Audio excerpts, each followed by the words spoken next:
کم آتا اللہ کے محبوب صلی اللہ علیہ وسلم عید کے دن تشریف لے جا رہے تھے، دیکھا ایک بچہ رو رہا تھا، اللہ کے محبوب اس کو گھر لائے، ام عائشہ سے کہا اس کو کپڑے پہناؤ، اس نے کہا کہ عائشہ تیری امی ہیں، میں تیرا والد ہوں، حسنین تیرے بھائی ہیں، فاطمہ تیری بہن ہے۔ وہ بچہ کتنا خوش نصیب بچہ ہوگا جس کو محبوب نے اپنا بیٹا بنایا، اور پھر اس یتیم بچے کو محبوب نے اپنی گود میں بٹھا کر امت کو یتیموں کے اور غریبوں کے احکامات بتائے ہیں کہ یتیموں اور غریبوں کے ساتھ ہمدردی کی جائے۔ تو عید کا مزہ ہی جب ہے جب اپنے بچوں کے ساتھ غریبوں کا خیال رکھا جائے،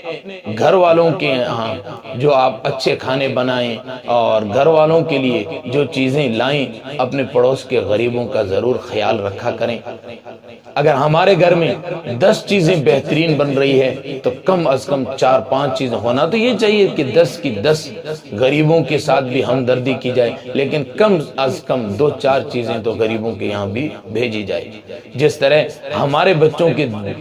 سینے کے اندر دل ہے اور دل کے اندر آرزوئیں ہیں، دل کے اندر تمنائیں ہیں، اسی طرح غریبوں کے بچوں کے سینے کے اندر دل ہے اور دل میں آرزوئیں ہیں، تمنائیں ہیں، اور